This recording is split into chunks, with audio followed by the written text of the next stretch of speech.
In Walmart's Who'Knewville, everyone ready their cart. Amazing Black Friday deals are about to start. Online and in the app, such great deals to explore. Everything you love from tech, toys, and more. The days to save and the ones to remember. It's only the 25th to the 30th of November. Set your alarms. Don't miss out. These deals are epic, without a doubt. The Who's are all ready, but are you? Walmart Black Friday deals await. Who knew? Hello, I'm Diane Morgan. If you know who I am, you know who I am. If you don't, who cares?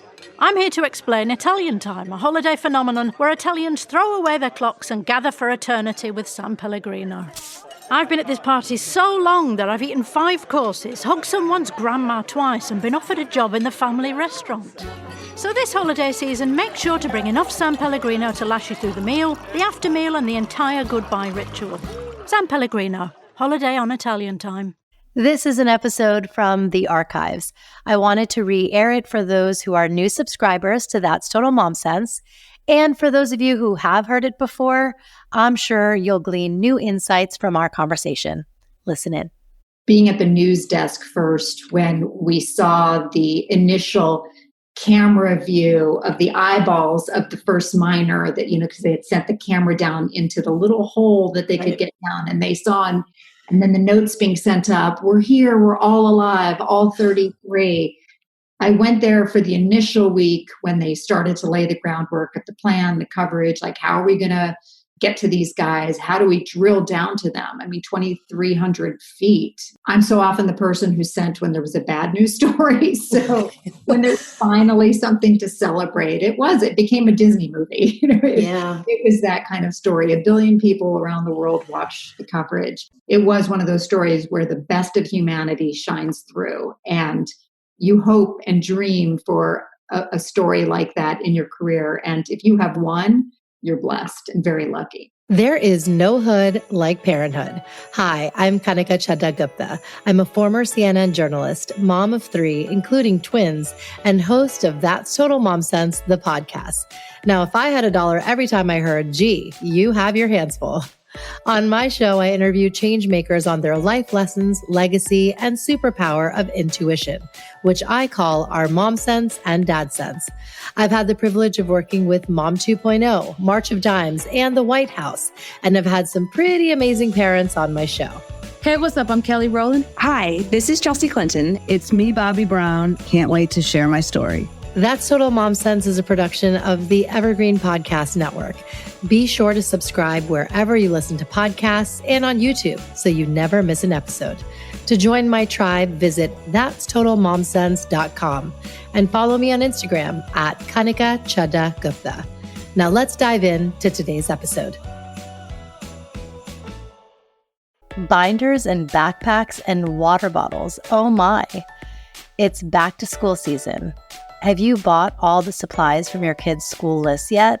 Well, don't forget their name labels. My family and I love name bubbles. I met founder and president Michelle Brandress at Mom 2.0 and had her on my podcast to share her personal story and how she came up with her brand to help parents stay organized and for kids to learn executive functioning, which means being responsible for carrying their belongings like lunch bags and folders from school to home and back. The labels are waterproof, dishwasher, and washing machine safe. I've thrown their water bottles in the dishwasher so many times, and the sticky adhesives remain intact. My kids enjoy being part of the creative process from start to finish. We log on to www.namebubbles.com. They design their labels. My daughter loves cursive fonts and unicorns, and my younger son is still obsessed with dinos. We choose the family pack, and then we have fun labeling all their school supplies. There are packs for daycare, high school, college, and even sports equipment. No more losing helmets and baseball bats. Your label can include an email or phone number for people to contact you if it ends up in the lost and found. Visit namebubbles.com and use my code MOMSENSE25 to receive 25% off your order. That's MOMSENSE25 for 25% off. Happy labeling! There is no hood like parenthood. Hi, I'm Kanika Chadda Gupta. I'm a former CNN journalist, mom of 3, including twins, and host of That's Total Mom Sense, the podcast. Now, if I had $1 every time I heard, gee, you have your hands full. On my show, I interview change makers on their life lessons, legacy, and superpower of intuition, which I call our mom sense and dad sense. I've had the privilege of working with Mom 2.0, March of Dimes, and the White House, and have had some pretty amazing parents on my show. Hey, what's up? I'm Kelly Rowland. Hi, this is Chelsea Clinton. It's me, Bobby Brown. Can't wait to share my story. That's Total Mom Sense is a production of the Evergreen Podcast Network. Be sure to subscribe wherever you listen to podcasts and on YouTube so you never miss an episode. To join my tribe, visit that'stotalmomsense.com and follow me on Instagram at Kanika Chadda Gupta. Now let's dive into today's episode. All right, folks, I am so excited for today's episode. I have someone who is a mother, a TV personality, and a home chef on the show today. As a longtime news anchor, former host of Access Hollywood and co-host of Access Hollywood Live, current West Coast anchor of The Today Show, and correspondent of Dateline NBC and NBC Nightly News, Natalie Morales is a beloved household name. So it's only natural that she released a best-selling cookbook called At Home with Natalie, Simple Recipes for Healthy Living from My Kitchen to Yours. Natalie was born in Taiwan to a Brazilian mother, Penelope, and a Puerto Rican father, Lieutenant Colonel Mario Morales Jr. She speaks Spanish and Portuguese and spent the first 18 years of her life living in America and overseas in Panama, Brazil, and Spain as a U.S. Air Force brat. Her multicultural experience led her to pursuing a career in broadcast journalism, where she and the Today Show team won 3 Daytime Emmy Awards as Best Morning News Program. Natalie has contributed to major breaking news stories, including coverage of the royal wedding in 2011, presidential inaugurations, Hurricane Katrina, the death of Pope John Paul II, and the network's coverage of the Winter and Summer Olympics since 2004.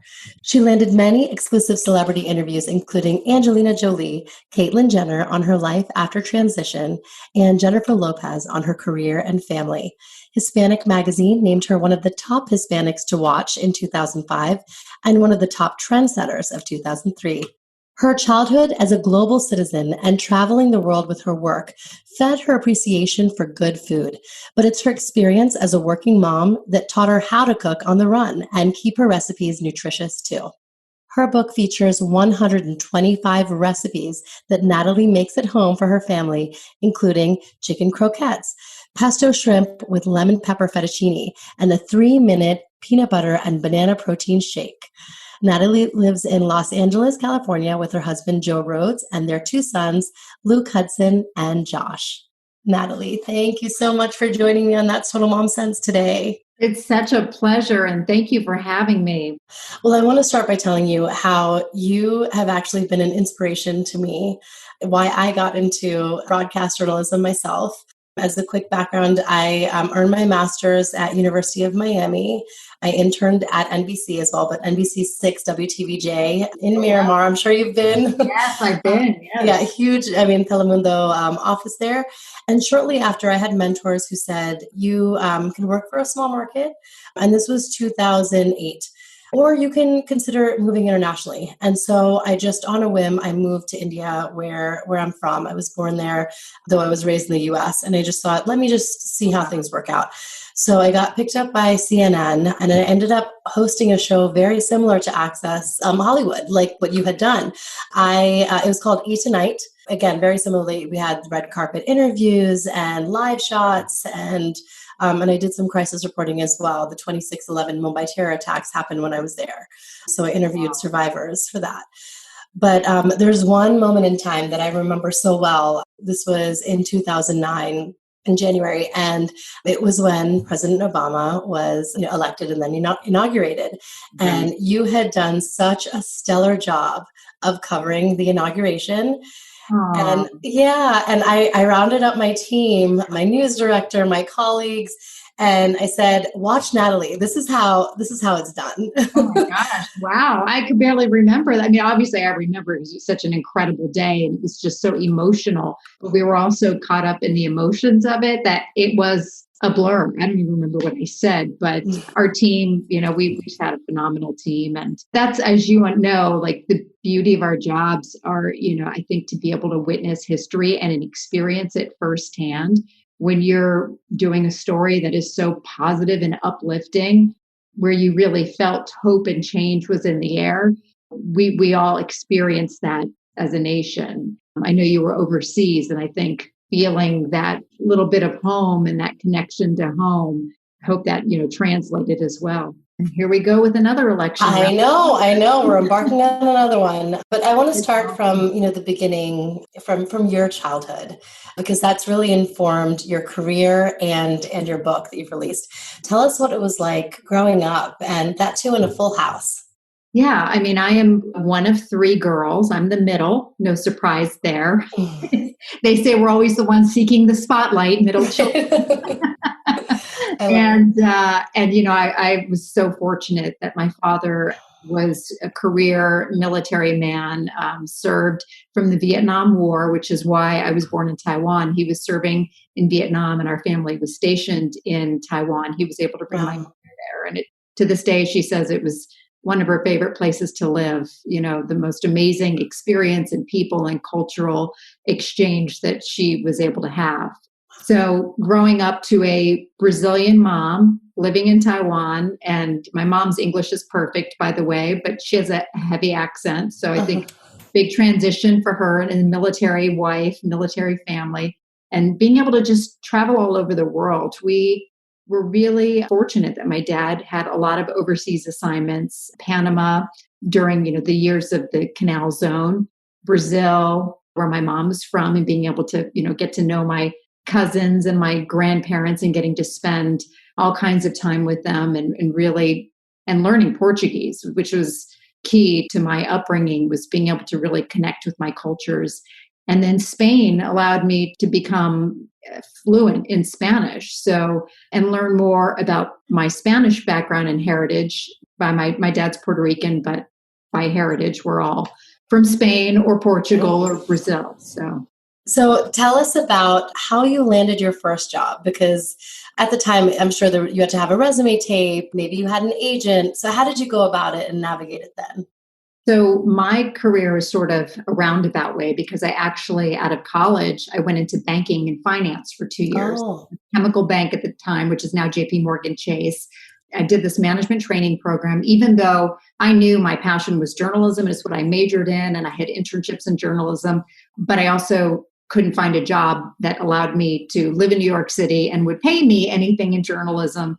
And it was all, work for an internship. And my family was living down in Florida, in Miami. So I didn't want to go move back home and start out there. So I ended up in banking for 2 years, which was actually an incredible experience and a real world education about how the global economy works. Today I'm a big, stock nut when it comes to like playing the stock market and trying to figure my finances out. So it taught me a lot about, the importance of planning for your future and investing.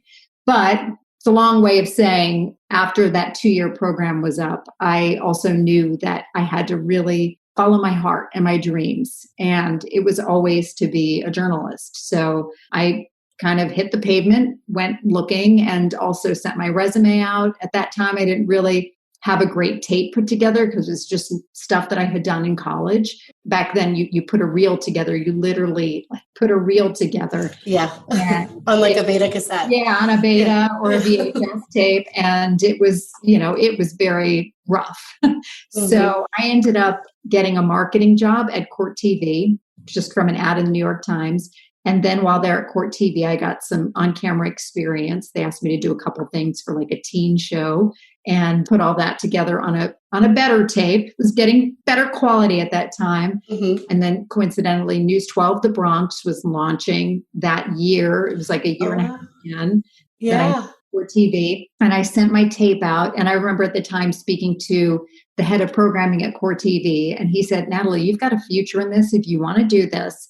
He's like, I could totally see you. Like, you should be already in like market 30 somewhere, but you just got to go for it. He's like, what do you see yourself doing? He's like, I give you 6 months. If you don't find a job on air, then you're always going to be working behind the scenes, and you're going to feel somewhat frustrated. You're going to be working in marketing and doing the things that you'll enjoy it, but it's not your passion. Right. So I took that as my kick in the booty, and put my booty into gear. And then with that, I really launched my search and ended up at News 12 The Bronx, which was a great experience, learning on the fly. We shot our own video, edited, produced. I was the first morning anchor there. So it was a real learning experience all around. We called it boot camp because it really was boot camp. Yeah. Before we launched, and we learned how to do everything. And I have to say that was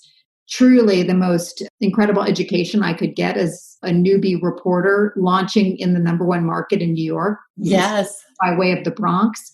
What better experience? I mean, I figured if I could survive that and excel at that, which I did, then I could pretty much go anywhere. And then from there, I ended up 2 years later in Hartford, Connecticut, where I spent 3 amazing years really building my career as the morning anchor there.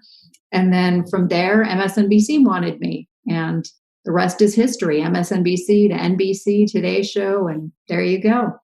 That is incredible. Yeah.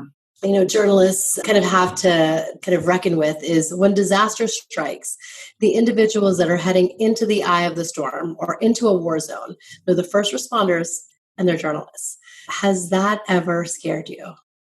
I have to honestly say, I've been lucky that I guess that I haven't really covered war zones. I was asked to go to Afghanistan, but I never actually ended up going. I covered it stateside instead from, MSNBC. But I've been there for disasters, natural disasters, Hurricane Sandy. Back then it was Superstorm Sandy when it hit our shores near us in Jersey, and also in the city. I was reporting live during all of that, and then the aftermath of that. And so overall, I will say my experience has not been dark or scary, but my colleagues who have been there following Haiti's earthquake, for example, or the Japanese earthquake and tsunamis and the tsunami in Southeast Asia. I think those are the experiences that are truly haunting, and they stay with you. Obviously, I covered 9/11 as a local reporter in Connecticut and talking to family members. And then also 6 months later, I was already recruited to MSNBC and interviewed some of the families of, the victims as well. So I think that's the hardest part. More than anything else is the loss of life and speaking to people who are still grieving or are learning of the loss of their loved ones. That is the most horrific part of our jobs. You covered Mumbai and the terror attack there. Those are scary moments for sure, but it's what follows it's the horror that something like that could happen, and that, it did happen, and that there was no stopping it. I want to highlight one of my favorite and memorable breaking news stories that you did, which was the Chilean mining accident in 2010. There were 33 men that were trapped at 2,300 feet underground, and they were rescued after 69 days. So what was it like being on ground with the family members who were anxiously waiting? What's going to happen? This was such a good news story, all the way around. Like, I remember being at the news desk first when we saw the initial camera view of the eyeballs of the first miner that, because they had sent the camera down into the little hole that they could get down, and they saw, and then the notes being sent up, we're here, we're all alive, all 33. And from that moment, I was like, I have got to get to Copiapó, Chile. I've got to cover it. I'm the only Spanish speaker of our group. I lived in South America. I've been to Chile. I'm like, I have to get there. I have to experience this. I have to cover it. That was day 70 something before, once we knew that they were going to be rescued. Right. The rescue plan was in the works. So I went there for the initial week when they started to lay the groundwork of the plan, the coverage, like, how are we going to get to these guys? How do we drill down to them? I mean, 2,300 feet, that was something that had never been done. Yeah. That's like, I think 2 Empire State Buildings on top of, maybe more than that. So, oh my gosh. Then I went back. I was there for a week, covered it, started to, you get to know the families. That's the important part of our job, is you sort of, if you know you're going to be there for quite a while, you got to lay the groundwork, figure out the logistics, and start working with the people who are going to be involved in the recovery effort. But we knew it was going to be a long haul. And so I went back to New York. We continued to follow the story. And then 2 weeks before, they were like, okay, they're starting to really put everything in place for the rescue. Let's go. And I was like, send me. So I went back for the last 2 weeks, and it was amazing, to be able to be, I'm so often the person who's sent when there was a bad news story. So when there's finally something to celebrate, it became a Disney movie. It was that kind of story. 1 billion people around the world watched the coverage. And it was truly remarkable to see the best of humanity coming together. The Americans, the South Africans, the Australians, they were all there trying to figure out the right plan, whose plan is going to work. It turned out it was the American plan worked. And so there was, the American company that happened to work on another mine collapse that I had covered as well in Pennsylvania a couple of years before. They had the drill bit, so they used that drill bit. So it was just an incredible experience and a full circle moment, because I felt like I was there from the beginning, then came back at the end. But then also there was that whole and I also covered the Pennsylvania mining act. So to know some of the players that were involved and to be able to interview them and see them come to the aid and to the rescue. But truly, it was one of those stories where the best of humanity shines through. And you hope and dream for a story like that in your career. And if you have one, you're blessed and very lucky. There's so many films and scripted shows that are based on what goes on in the newsroom. Anchorman, The Newsroom, The Morning Show. And there's just so much of a frenzy and hustle bustle that, we've seen firsthand. The assignment desk, the news director, the camera operators. It's a lot. It's an intense time, whether you're doing live or not. Can you actually describe what's it really like? Yeah, I mean, you're waking up at 3:30 in the morning, meeting with producers as you're getting hair and makeup. And it's all a tag team. Hair and makeup is at the same time as people are drilling you in your ear. They're talking to you and, you're going to interview this person. And this is breaking right now. And we may get this guest for you. And as you're going through sort of what is considered the glamorous part of the job, it's very unglamorous in the fact that you're sitting there and you're just trying to remember, and you're getting a lot of information thrown at you all at once.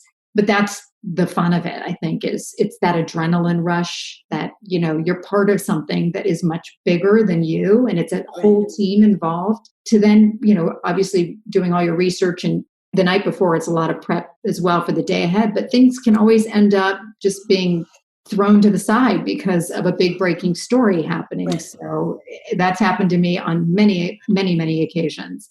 You just got to be ready to go. But the team itself is truly the best part of the job. Working with so many people who are just as possessed as you are and as obsessed as you are. Yes, with news, yeah. With news and our jobs, and just loving the information and that excitement in the moment. So true. So now let's talk family life. How did you meet your husband, Joe? I met him my senior year in college. Didn't really hit it off. It took a little bit of persistence to finally get me to go out with him again. Once I moved to the city and got my job in finance, we happened to work near each other, so I'd run into him. And so finally, we just decided, okay, let's go on a date. Let's try it out. And the rest is history. I guess 2 years later, we were engaged and got married. And so, yeah. And now tell us about motherhood. When you first became a mom.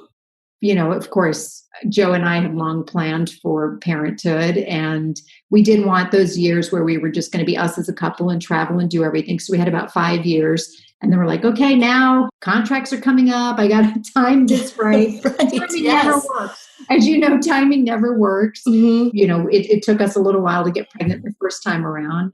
It's a rush when you realize that you're going to be a parent. There is no sense of greater joy, I think, planning and starting to think and dream and imagine what is this child going to look like. And the future seems so bright. And then becoming a mom the second time around took even longer. We actually had some secondary infertility, which I always tell people about. Like, if you're having trouble after 6 months, go to somebody, talk to somebody, because it's worth just making sure that there's nothing wrong.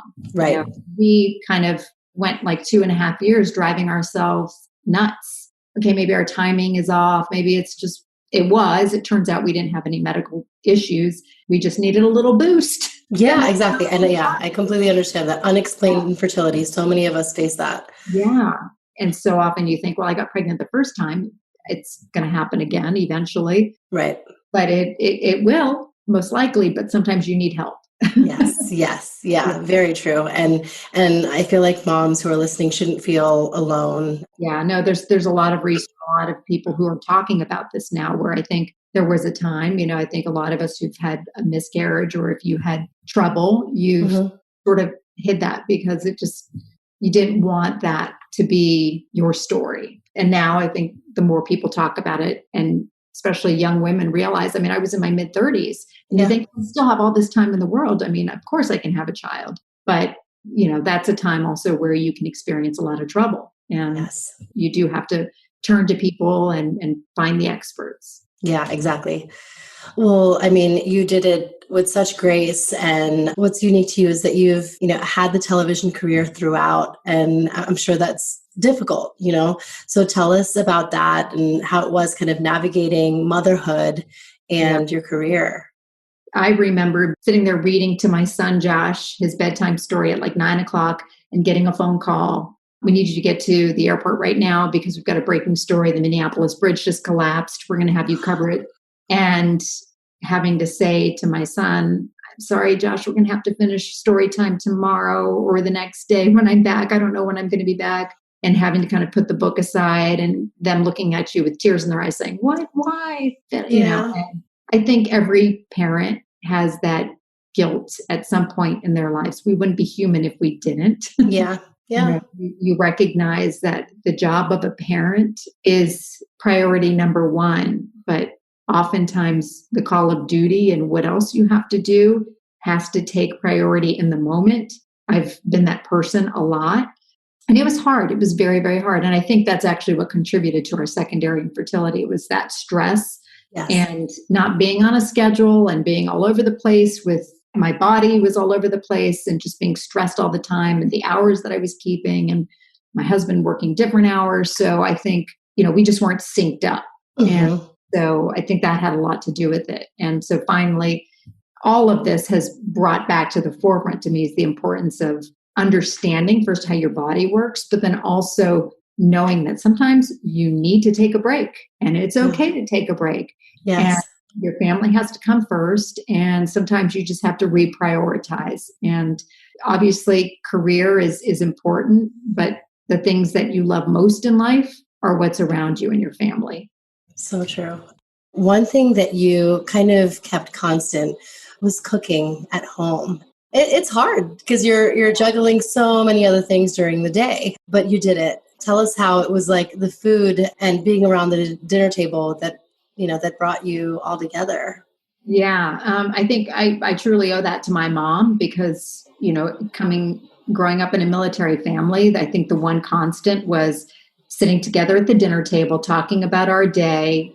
When my dad was off away traveling because he was often on assignment somewhere in the Air Force, being able to have that connection with my sisters and my mom and just experiencing family life, that's the most important, I think, connection that you can have and carry it forward.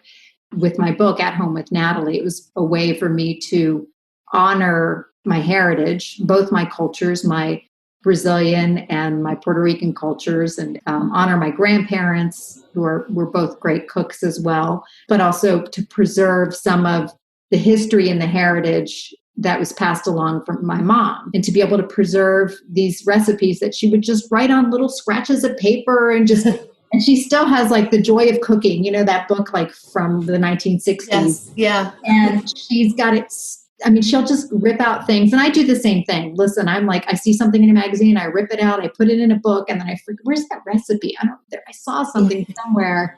Or Pinterest. I have like a Pinterest feed, and I've got all these, like, I'm going to make this, chicken dinners and all of that. And then I always forget to check and see what it was that I wanted to make. This is a way for me to put a collection together of memories, but also our traditions and our history in the form of our meals, the sense of taste and smell. Those are the senses that I think most bring things home to you. Yes. If you think about, like, what is something that your mom makes, for example, Kanika, that you always like say, oh, like that takes me home in a second. Yes. So it's an Indian dish called halva. It's made from semolina, and it's like a cream of wheat. It's something that my grandmother taught her, but it's semolina, milk, some cardamom. Oh my gosh, it's such a healthy, hearty, it's like a cereal, and it melts in your mouth. It's delicious. That makes me feel like I'm at home. Right, and even just smelling that, I'm sure it's like smell cardamom, and it probably makes you think of home. So, yes, yeah. So that, to me, it was really about that connection and wanting to give that to my kids. And, I think now during the pandemic, I think that's the beauty of where we are right now. At least we are able to sit down as a family every night, whereas before it was always rushed because Josh would be getting back from sports late, and, it was always homework and all of that. It was very rushed. Now we've had this time to kind of sit down at the dinner table and to really enjoy each other's company. And, listen, I don't make a home cooked meal every night. I don't want I do a lot of hacks, and I do, there are a lot of things that you could use that are takeout, but make it your own. Yes. Yeah. Throw some extra like veggies and ingredients in. Absolutely. There's no reason to take something from the Trader Joe's hot food area and then just add stuff to it. And there you go. Yeah, I love that you say that. Tell us some of your favorite recipes for your kids and your husband to enjoy on the go. There are a lot of great snack items. There's hummus that my husband absolutely loves when I make it. It's so easy. It's literally a can of garbanzo beans, chickpeas, olive oil, a little garlic, some spices, and paprika, salt, pepper, you name it. Lots of olive oil, pine nuts, whatever you want to add. Roasted red pepper. It's amazing. I love that. My boys, there was a time where I was making anything that was like sort of like would give them instant energy. So I created this coconutty power balls, like out of dates, and Ezekiel cereal. You can use any cereal for that matter, but it was like a way, and some chocolate cocoa powder. It's a way to really kind of give them a nutritious snack, but also give them, bite-sized boost and not feel guilty about like I'm giving them a lot of sugar, because it's really the dates that are the sugar. Right. And then smoothies are always great. I've got lots of smoothies in my book, At Home with Natalie, from my banana peanut butter smoothie to my everyday green smoothie. Those are things that I make for myself, pretty regularly. Yes, I'm loving them too. I feel like that, it's just a great boost in the morning. And, when you kick off your day with something healthy, then you don't want to mess it up. Right. That's so true. And I think that's the key. I break down and have some chocolate or whatever. I'm like, oh, I just messed up. Exactly. Yeah. And when you started off right, you're like, okay, I'm not going to cheat today. Not many people know this, but you are a triathlete, which is truly incredible. In 2014, you ran the Boston Marathon, and you raised over $70,000 for victims of the Boston bombing. And you've also been on American Ninja Warrior, raising funds for Red Nose Day and child poverty. How is that like something that's also constant in your life, just working out and running? Well, that's my therapy. Are you kidding me? That's my time to myself. I love that. I think that's so important. I think if there is some advice to moms and to parents in general, it's you got to make some time for yourself. Listen, I know that if I feel good, I'm a much better mom. And for me, it's more feeling good up here than anything else. Yes, I want to work my body to like look good, but it really is, as I said, it is the therapy aspect of it. When I go for a run, I can just get my thoughts in order and just feel like I can take on the world. Like I can sort through all these problems, and I come back and I'm like, oh, it was that easy. And all it took was like a 3-mile run. Right. That's incredible. Yeah, Right. it's true. It's true. That's your uninterrupted time. Yeah, it's my uninterrupted time. And if it's just a walk with the dogs, even my husband and I have been doing a lot of walks with the dogs. When the kids will come along with us, we have to force them half the time because, they're tweens and teens. That's walk around here. Every occasionally they'll oblige and come along with us to the beach or something. But it's that connection again, being able to like connect with yourself, connect with your spouse, with your animals, just getting out there. So as you know, the show is called That's Total Mom Sense, and it's a fun pun and play on words.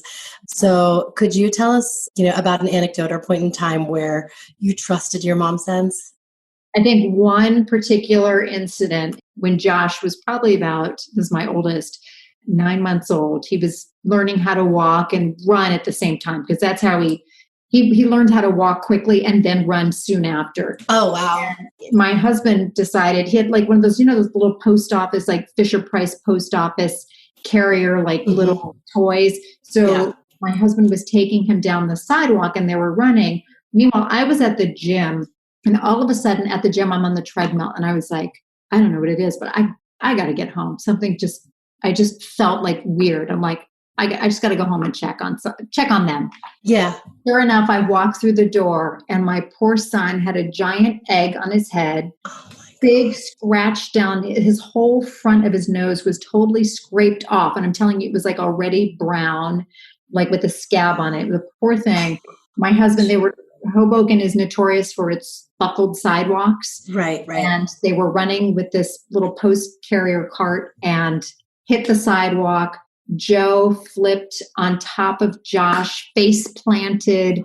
Shoot. Poor Josh. It was like the worst thing. I mean, he was still shaking and sniveling when I got home. And it was Poor thing. And that's young, 9 months old. Like, he was a baby. I mean, he might have been like 10 months. Yeah, but yeah. He was already at that point walking and running. But it was right.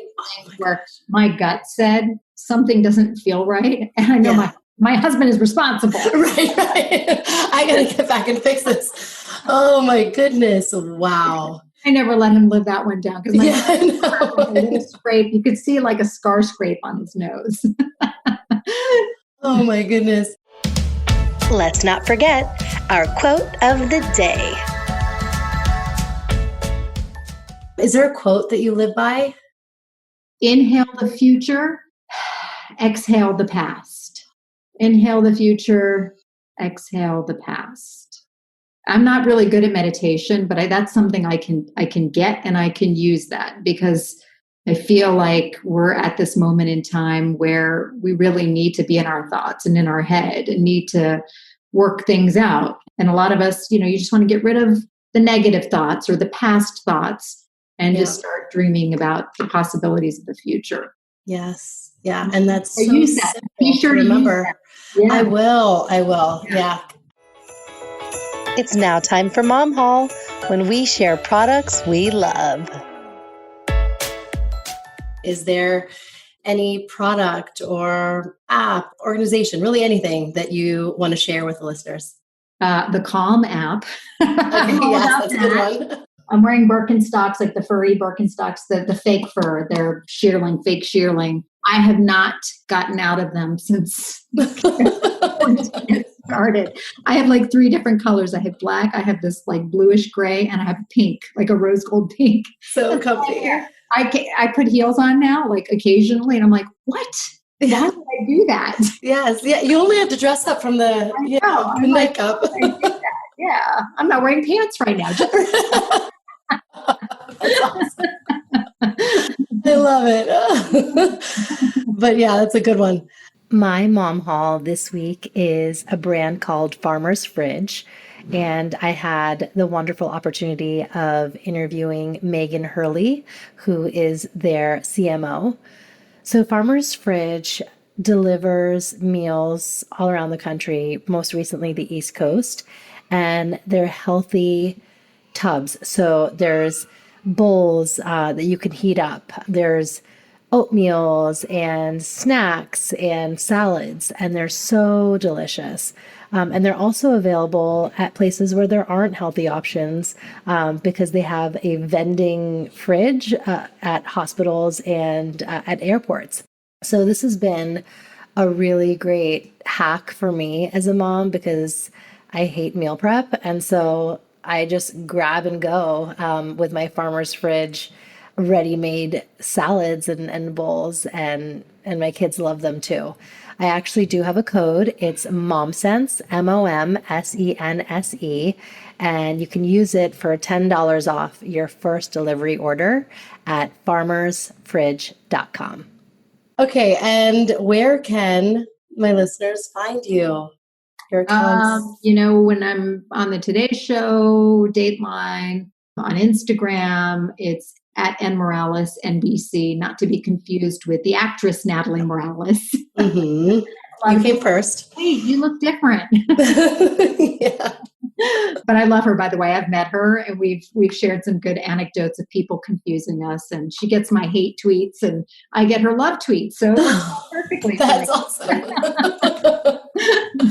Oh, that's great. You can always find my recipes online as well and at the Today Show. Yes. And we are really going to promote this book, At Home with Natalie. Parents everywhere need this because we need to have healthy, nourishing meals for our families. And you've simplified it for us. I'm still pinching myself that I've been able to have this conversation heart to heart with you because you're someone that I really admire and look up to. And I really can't thank you enough for being on the show. Yeah, it's my pleasure. And it's too bad I'm not in Hoboken now. Otherwise, I'd say, let's go grab a cup of coffee from 6 feet away somewhere. Yes, exactly.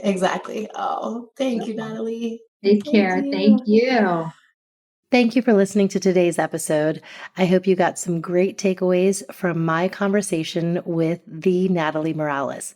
Natalie, you are an inspiration to me as a fellow journalist and mother, and it was a pleasure to interview you and share your story. You can catch Natalie on Dateline NBC, and definitely check out her cookbook, At Home with Natalie, which is available on Amazon. I'm linking it in my show notes. I'd like to share a review from one of my guests. This is from Thara Kumaraswamy, who is the talent manager for her son, British singing sensation Arjun. And she says, Kanika's warmth and genuine interest move the interview forward so effortlessly that it is easy to lose sight of how much thoughtful preparation underpins her questions. Thank you so much, Thara, for such a lovely testimonial. It was a joy to interview you and Arjun as well. Tune in to other episodes and blog posts on my website, that'stotalmomsense.com, and write to me at that'stotalmomsense@gmail.com. Remember, always trust your mom sense. Stay strong, supermamas. See you next time. That's total mom sense.